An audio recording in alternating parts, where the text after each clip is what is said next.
और खबरों की शुरुआत करेंगे हैदराबाद से। जी हां, पीएम नरेंद्र मोदी हैदराबाद के दौरे पर हैं।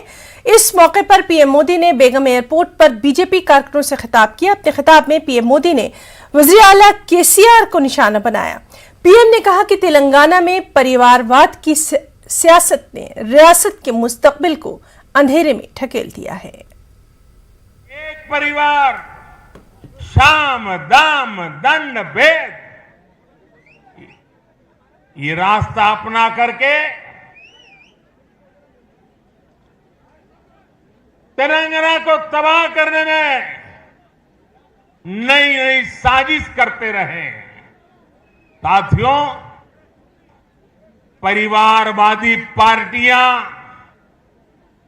भारत की केवल एक सियासी समस्या नहीं है। परिवारवाद और परिवारवादी पार्टियां देश के लोकतंत्र और देश के युवा दोनों की सबसे बड़ी दुश्मन है।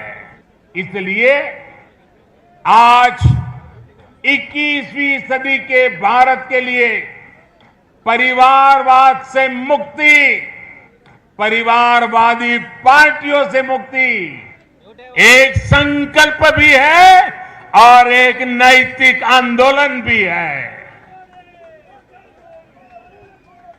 जहां जहां परिवारवादी पार्टियां हटी है, उनका अंत हुआ है, वहां वहां विकास के रास्ते भी खुले हैं। अब इस अभियान को आगे बढ़ाने की जिम्मेदारी तेलंगाना के मेरे प्यारे भाई और बहनों की है, तेलंगाना की जनता की है। साथियों, एक और भाजपा की लड़ाई तेलंगाना के भविष्य के लिए है, तो दूसरी ओर ये लड़ाई तेलंगाना के सम्मान, स्वाभिमान और पहचान की भी है। यूपी असेंबली में वजीर खजाना सुरेश खन्ना ने 6 लाख करोड़ से ज्यादा का बजट पेश किया। बजट में वजीर खजाना ने 5 साल में 4 लाख रोजगार देने का वादा किया। यूपी में खुसूसी सिक्योरिटी फोर्स बनाई जाएगी। इसके अलावा कोविड के दौरान यतीम हुए बच्चों को 4,000 रुपए की माली इमदाद दी जाएगी। ये यूपी का अब तक का सबसे बड़ा बजट माना जा रहा है। हमने प्रदेश में कानून का राज कायम, वित्तीय वर्ष 2022-2023 में 15,000 सोलर पंपों की स्थापना कराई जाएगी। कृषि उत्पादन में गुणवत्ता युक्त बीजों का सर्वाधिक महत्व है। 2021-2022 में 99.80 लाख मीट्रिक टन उर्वरक का वितरण किया गया है। वर्ष 2022-2023 में 119.30 लाख मीट्रिक टन उर्वरक वितरण का लक्ष्य है। प्रदेश में 34,307 राजकीय नलकूपों तथा 252 लघु डाल नहरों। योगी आदित्यनाथ ने कहा है कि इस बजट से तमाम लोगों की तरक्की होगी। रियासत के तमाम लोगों को नजर में रखते हुए ये बजट तैयार किया गया।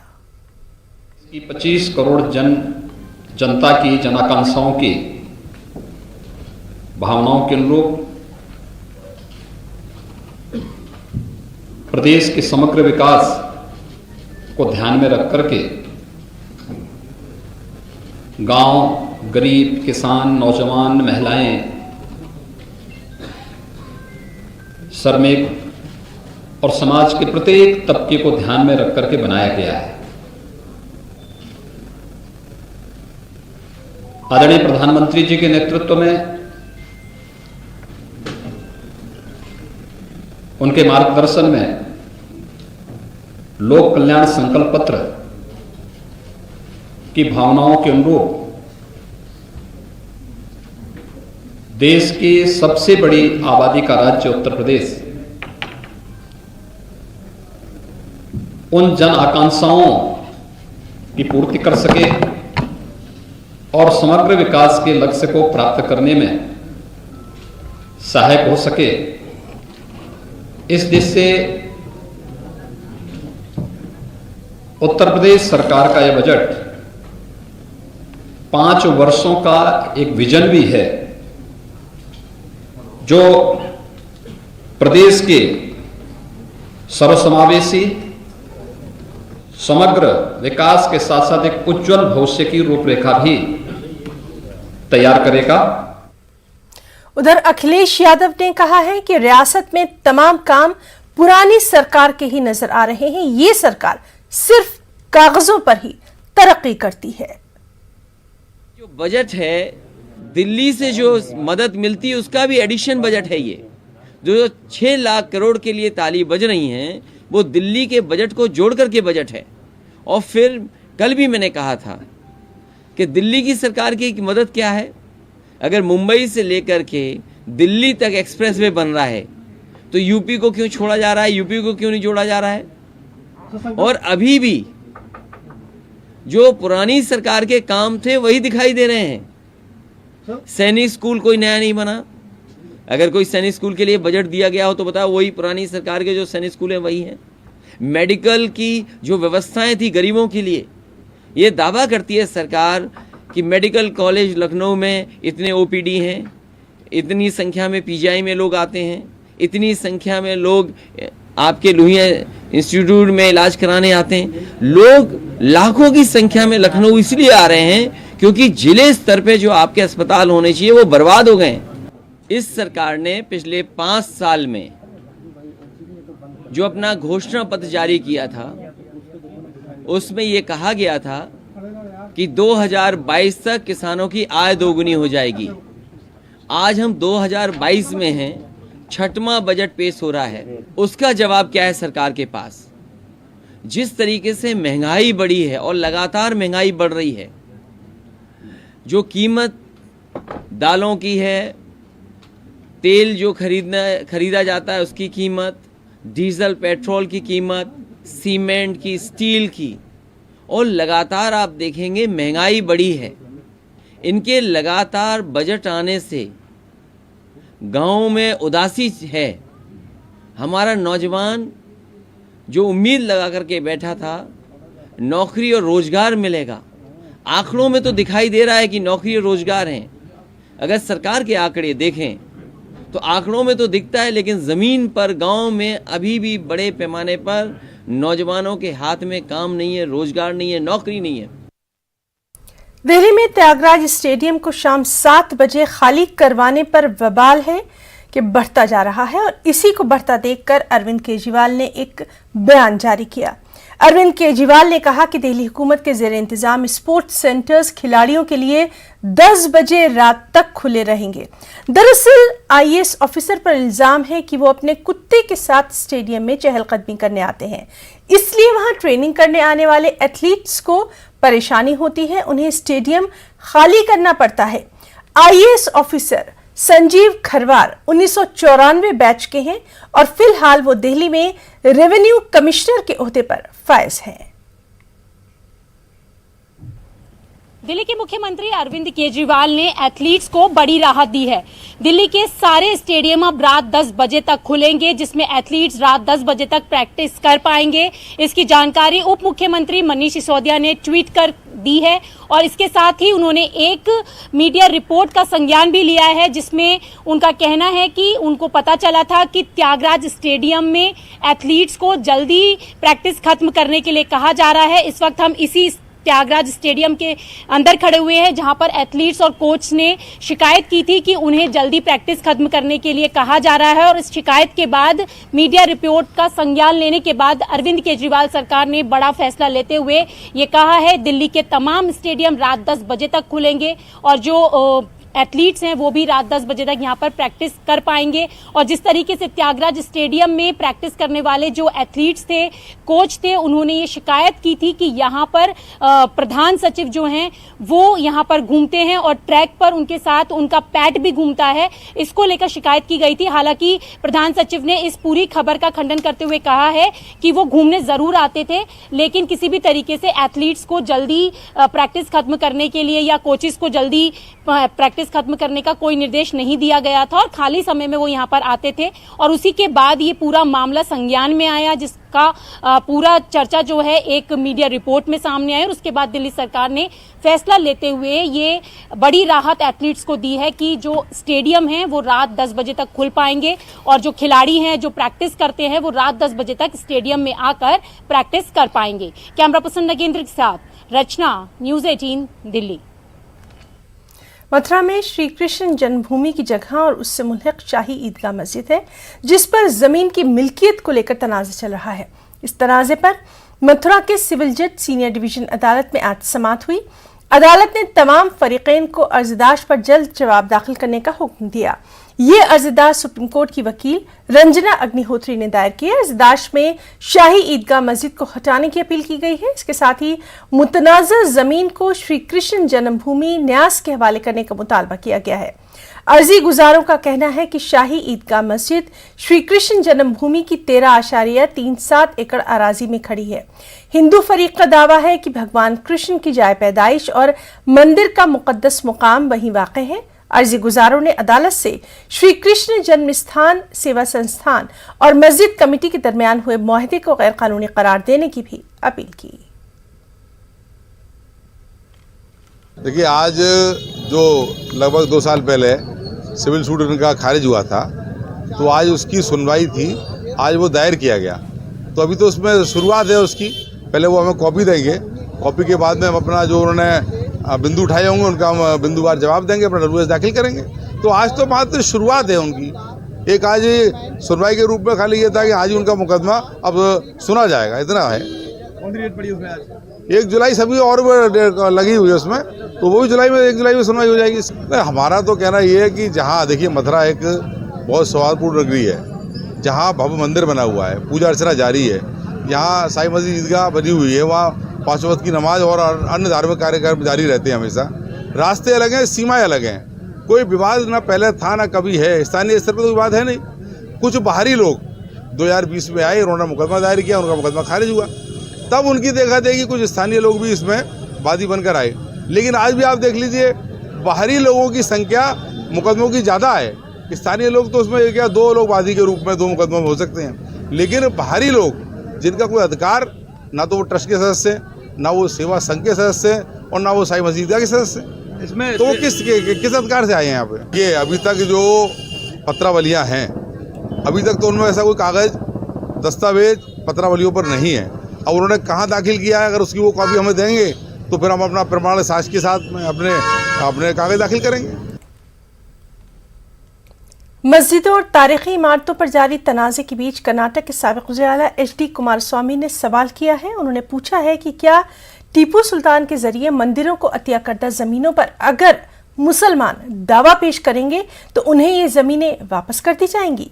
श्रीरंगापट्टनम मस्जिद पर हिंदू तंजीमों के जरिए दावा पेश किए जाने पर JDS ने अपना मौक़िफ़ साफ कर दिया। उन्होंने वाज़ेह किया कि अवाम की फलाह बहबूद पर तवज्जो दी जानी चाहिए। कुमारस्वामी ने मजीद कहा कि इस तरह के मुद्दे मुल्क के मुस्तकबिल के लिए हरगिज बेहतर नहीं है।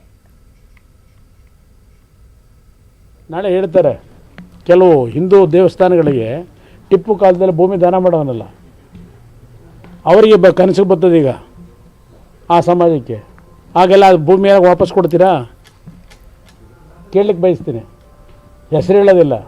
ಹಲವಾರು ಹಿಂದೂ ದೇವಸ್ಥಾನಗಳಿಗೆ ಟಿಪ್ಪು ಕಾಲದಲ್ಲಿ ಯಾವ್ಯಾವ ರೀತಿಯಲ್ಲಿ ಆ ಒಂದು ನಮ್ಮ ಹಿಂದೂ ದೇವಸ್ಥಾನಗಳಿಗೆ ಅವರು ಉಡುಗೊರೆ ಕೊಟ್ಟಿದ್ದಾರೆ, ಯಾವೊಂದು ಭೂಮಿಗಳನ್ನು ಕೊಟ್ಟಿದ್ದಾರೆ, ಅದೆಲ್ಲವನ್ನಾಗಿದ್ದರೆ ಅವರು ವಾಪಸ್ ಕೇಳ್ತಾರೆ. ಕೊಡ್ತಕ್ಕಂಥ ಪರಿಸ್ಥಿತಿ ಆ ರೀತಿ ವಾತಾವರಣ ನಿರ್ಮಾಣ ಆದರೆ ಆಗೇನು ಮಾಡ್ತೀರಿ? ಅದರಿಂದ ಈ ವಿಷಯ ಸಂಬಂಧಿಸಿ ಬಿಡಿ, ಜನರ ಬದುಕನ್ನು ನೋಡಿ. ಈಗ ತಾನೇ ಕೋವಿಡ್ನಿಂದ ಹೊರಗೆ ಬಂದಿದ್ದೀವಿ, ಹಲವಾರು ಕುಟುಂಬಗಳ ಪರಿಸ್ಥಿತಿ ಏನಿದೆ ಅರ್ಥ ಮಾಡ್ಕೊಂಡು ಆ ಜನರ ಬದುಕನ್ನು ಕಟ್ಟಲಿಕ್ಕೆ ನೋಡಿ, ಬದುಕನ್ನು ಹಾಳು ಮಾಡಬೇಕು. मुसलमान को मार रहा है, ये कौन सी आज़ादी है? ये सिर्फ दहशतगर्दी है। इन बातों का इजहार वस्ती कश्मीर के ज़िला बडगाम में मिलिटेंटों की जानिब से हलाक की गई अमरीन नामी खातून के वालिद ने किया है। उनका कहना है कि अमरीन ही मेहनत मशक्क़त करके उनके घर के तमाम अखराजात को पूरा करती थी। वाज़ेह रहे कि गुज़िश्ता शब चाडूरा के हुशरू इलाके में मिलिटेंटों ने अमरीन पर उनके घर में दाखिल होकर गोलियां चलाई। अमरीन को अस्पताल मुंतकिल किया गया, मगर वो जख्मों की ताब न लाकर दम तोड़ बैठी। इस हमले में अमरीन का 10 साला भतीजा भी जख्मी हो गया है। वो अस्पताल में जेर इलाज है। अमरीन एक टीवी अदाकारा थी। अमरीन के अहल खाना ने इंसाफ की मांग की है। न्यूज़ 18 उर्दू से खास बातचीत में अमरीन की बहन ने कहा कि घर बेसहारा हो गया है। आज दोपहर न्यूज़ 18 से बातचीत करते हुए अमरीन के वालिद ने इंतजामिया से भी इजहार नाराजगी करते हुए कहा कि अभी तक किसी ने उनसे मिलने के लिए यहां आने की जहमत तक गवारा नहीं की। उन्होंने इस तरह की दहशतगर्दी पर रोक लगाने की मांग की। अमरीन को रात के दौरान ही सुपुर्द खाक किया गया था। बड़ी तादाद में लोग उनके घर ताजियत के लिए पहुंच रहे हैं। जी कित कन गो यह पूर वाक़ नफर से गए आंगनस मज खड़ा दोप अमरीन भट कत मेनिस निकल दोप तमिस कर आलो मे दोप तमिस आनी कर आलो मे दोप यह अमिस पन्नी कह मे दोप सह मीडिया सम कर सह सिंगर तह मे दोप यह तमिस तमें कमिस मा कस कह सह कड़ अंदर वोदन वरांडस पे अतन दोप हसा ये हमसाई अस खानदार अस गेवन तम दोपस बस न खानदार गेवनस गसान कह तम कोड़ पिस्टल तो बस बाकी छन मे पई तम तुझे दाद सह सजे अंदर तह मगर तम गई तमिस पंत अंदर तमो मोर सह अंदर गनित गो वुचान अम साथ वाक गो बस मे पत पई पे अमरीनस आया अम ब्रो तो बस कुछ कस्म सह मे हर क्या वन सह मे हर क्या वन कुछ कस्म तम गो बहुत वारिया तक बहुत सह आया असल पे शामन घर तम वो मे कुछ कस्म कह सह मे हर क्या वन तम वन मे कहन तत बस मंगान इंसाफ मे बेन कम मोर मे गस बेन हुन इंसाफ आम लुकन वनकस टारगेट बनान चाहे कुछ तु मारान अम सूत नुकसान वात अकिस गरस या तुह रोवु कह तुह कूत बह वन पे घर मे वोत वारिया नुकसान मे चलाक नख फ्योक मे क्या हेक बाकिन हुंद वनित मज गई नफर जो खड़ा मे क्या पता यम कम तह हेक न बह वन न हेक बह पहचान कर तम मगर ओपनस मज तह हेक बह वन ओपनस मज यह हेक न बह वन कम क्या तह हेक न बह तम कड़ यह नबर वरांडस तम थोन बस सह रुद पान वरांडा बन कन सह पे वरांडस हेर कन सरकार क्या यहां तुम वन इंसाफ सरकार इंसाफ बाकिन दिवान इंसाफ मान बेन दिन इंसाफ ज नफर आय यमो कुल दरवाज मे लकुट बच्चे कह वो अमिस दोप यमो अमरीन कत अम दोप सह अंदर बस तमिस गस तमिस दप यो नबर नेरुन यह गो वोत अमिस चंद आनी नबर नेर लड़के जो कम तान ान ये नबर ता अम दोप क्या कम तुम शूटिंग अम दोप ना बह तुम सचित कहें तुम जानो न बह बह अम कोट पिस्टल फायर दरित ये दहशत गर्द है ना ये मुसलमान मुसलमान को मारता है। ये कौन सा आज़ादी है? ये आज़ादी है? मुसलमान को मारता है, ये आज़ादी है? इसको बोलते हैं दहशतगर्द। नीचे पड़ गया तो हम क्या क्या बोलेंगे? कुछ नहीं बोलेंगे हम। यहाँ एडमिशन है, कौन आएगा यहाँ कल से आप तक? चार्ट हो तो ये तहसीलदार चार्ट हो, SHO चार्ट हो, DC साहब आया, SP साहब आया, कोई गरीबों को कौन सुनता है? गरीबों को सुनता है कोई? अगर बड़े बाप का कोई बेटा मारेगा तो सब आते हैं। ये गरीब बाप की बेटी है ना, कौन आएगा यहाँ? कल से कोई नहीं आया। ये दहशतगर्दी ख़त्म कर दो यहाँ। हम क्या चाहते हैं? कल हम शादी में, आज मातम है ना? मेरे यही सब, बेटा भी यही, बेटी भी यही, सब बोझ यही उठाता है मेरा। को शहीद कर दिया तो मैं भी मर गया इसके साथ। ये जो घराना है या हम पूरे इलाके की बात करेंगे, गम में है, क्योंकि इस तरह की जो खातून को उसके घर में आकर उसे हलाक किया गया है। तो उसके बाद जो सिक्योरिटी फोर्सेस भी वो कल शाम तक ही पहुंची थी यहाँ पर, उन्होंने इलाके को मुहसरम में लिया था और तलाशी कार्रवाई जारी की गई थी। और रात भर बडगाम के कई मकामात पर सर्च ऑपरेशन जारी था और आज सुबह वो इख्तिताम पजीर हुआ। अब आने वाला वक्त बताएगा कि सिक्योरिटी फोर्स किस तरह से इकदाम करेंगे ताकि जो आम शहरियों को निशाना बनाया जा रहा है इसको रोका जा सके। न्यूज़ 18 नेटवर्क के लिए खुशरू बडगाम से मैं आबिद हुसैन। मोदी हुकूमत ने मरकज में अपने इक़्तिदार के 8 साल मुकम्मल कर लिए हैं। गुज़िश्ता 8 बरसों में दोनों लोकसभा इंतखाबात में बीजेपी ने पीएम नरेंद्र मोदी की क़यादत में ज़बरदस्त जीत हासिल की। अब पार्टी आने वाले 2024 के इंतखाबात की तैयारियां कर रही है, लेकिन 8 साल मुकम्मल होने के मौके पर अगर हम पीछे मुड़कर देखें तो मोदी हुकूमत ने कई ऐसे फैसले लिए जो तारीखी माने जाते थे। हालांकि इनमें से ज़्यादातर को लेकर तनाज़ा भी हुआ और कुछ फैसले हुकूमत के लिए किरकिरी साबित हुए। वज़ीर-ए-आज़म मोदी के 8 साल मुकम्मल होने के मौके पर मुल्क भर में जश्न मनाया जा रहा है। मुल्क के मुख्तलिफ शहरों और इलाकों में मुख्तलिफ प्रोग्रामों का इनेकाद किया जा रहा है। प्रधानमंत्री मोदी के कार्यकाल को 8 साल पूरे हो रहे हैं। हमारे साथ बात करने के लिए मौजूद हैं बीजेपी सांसद मनोज तिवारी। सर, प्रधानमंत्री नरेंद्र मोदी के कार्यकाल के 8 साल पूरे हो रहे हैं, किस तरीके से देख रहे हैं इन 8 सालों को आप?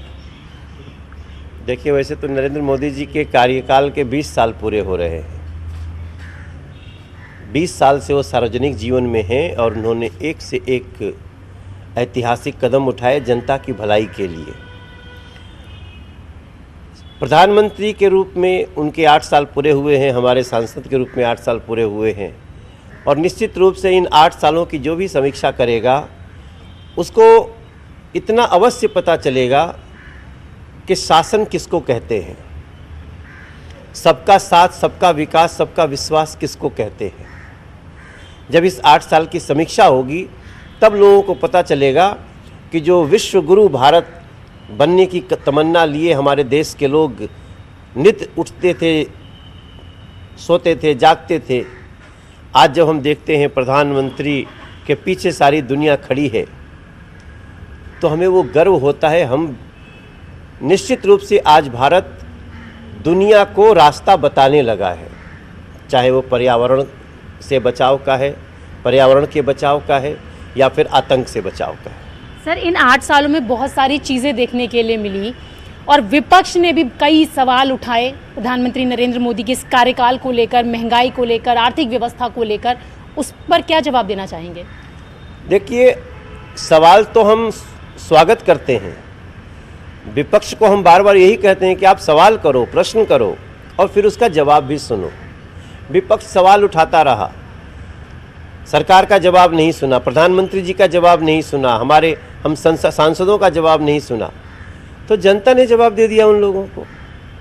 जब आप अनर्गल सवाल उठाएंगे, जब आप एक देशभक्त, समाज भक्त, जन भक्त प्रधानमंत्री के ऊपर अनर्गल सवाल उठाएंगे तो जनता फिर आपको जवाब देगी। वही जनता जवाब दी है, कांग्रेस जैसे विपक्षियों को जवाब दिया उसने। तो आपने देखा, ये थे हमारे साथ बात करने के लिए बीजेपी सांसद मनोज तिवारी, जिनका कहना है कि जिस तरीके से प्रधानमंत्री नरेंद्र मोदी के कार्यकाल के 8 साल पूरे हो रहे हैं, इन 8 सालों में प्रधानमंत्री नरेंद्र मोदी ने हमेशा ही सबका साथ, सबका विकास के लिए काम किया है। कैमरा पर्सन नागेंद्र के साथ रचना, न्यूज़ 18 दिल्ली। इमरान खान ने शहबाज शरीफ हुकूमत को चैलेंज किया है। इमरान खान ने इस्लामाबाद में लॉन्ग मार्च के शुरा से खिताब करते हुए कहा कि तमाम रुकावटों को पार करके पहुंचा हूं। इमरान खान ने कहा कि आज़ादी की तहरीक को नाकाम बनाने के लिए हर किस्म का तरीका इस्तेमाल किया गया।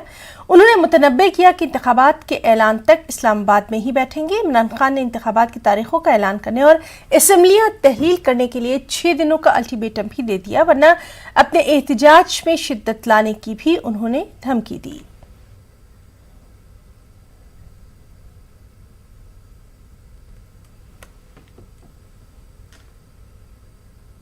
खबरों में फिलहाल इतना ही। आदाब।